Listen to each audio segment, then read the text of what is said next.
नमस्कार दोस्तों, बुद्धा विजय में आपका स्वागत है। आज आपको जो बताने वाले हैं एक पर्यावरण का छोटा सा टॉपिक है और ये कई बार पूछा जाता है, आपको ध्यान रखना होगा।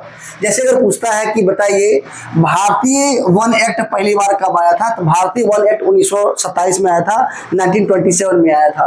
और तो भारतीय वन एक्ट 1927 में हो गया। पर्यावरण संरक्षण एक्ट अगर बोलेगा कब आया था कि पर्यावरण को देखभाल करने के लिए पर्यावरण संरक्षण एक्ट कब आया था, 1986 में आया था, 1986 में आया था। जल प्रदूषण निवारण मतलब जल प्रदूषण को निवारण को मतलब प्रदूषण कम करने के लिए उनको मतलब ढंग से केयर करने के लिए तो जल प्रदूषण निवारण और नियंत्रण एक्ट कब आया था, 1974 में आया था। बहुत इंपॉर्टेंट क्वेश्चन है, 1974 जल प्रदूषण निवारण। वायु प्रदूषण निवारण जो वायु प्रदूषण निवारण एक्ट जो लाया गया था ये 1981 में लाया गया था।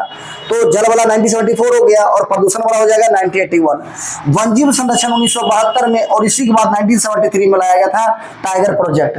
देखिए 72 में वन्यजीव संरक्षण आया, 73 में आपको क्या आ जाएगा, टाइगर प्रोजेक्ट आया और 1974 में हो गया जल प्रदूषण रोकथाम। आगे अगर बात करेंगे जैव विविधता 2002 पूछेगा जैव विविधता एक्ट कब आया था, क्या बताइएगा, 2002 में। आगे जिक्र करेगा एनजीटी के बारे में। एनजीटी बड़ा इंपॉर्टेंट नाम है, एनजीटी इसका मतलब होता है नेशनल ग्रीन ट्रिब्यूनल।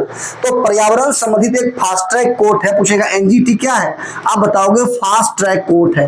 क्या है, फास्ट ट्रैक कोर्ट। इसका स्थापना जो हुआ था 2010 में हुआ था। पूछेगा एनजीटी का स्थापना कब, 2010। और इसी 2010 में हाथी के बारे में अगर बात करेंगे, प्रोजेक्ट की बात हो रही है तो एलिफेंट प्रोजेक्ट है 1992, लेकिन हाथी को जो विरासत पशु घोषित किया गया था ये 2010 में घोषित किया गया था। इस बात को ध्यान रखेंगे। तो एनजीटी हो गया, एनजीटी का स्थापना 2010 में। अब इसका प्रकाश श्रीवास्तव इसके हेड हैं। ओजोन संरक्षण एक्ट आया था 2000 में। पूछेगा ओजोन संरक्षण एक्ट कब आया था, 2000 में, ये भी ध्यान रखना है।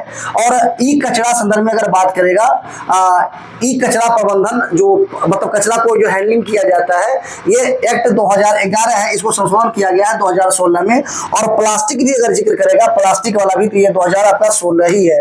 यहाँ पर आप देखिएगा मिलेगा प्लास्टिक अपशिष्ट प्रबंधन एक्ट 2016।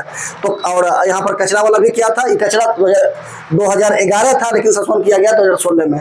तो यहाँ पर क्या है, प्लास्टिक अपशिष्ट 2016 और यहाँ पर देखेंगे तो कचरा प्रबंधन एक्ट 2011 है लेकिन संशोधन किया गया 2016 में। इंपॉर्टेंट एक्ट है, ध्यान रखना है। आईयूसीएन के बारे में आपसे पूछेगा कि आईयूसीएन का फुल फॉर्म क्या होता है, बहुत बार ये क्वेश्चन पूछा गया है।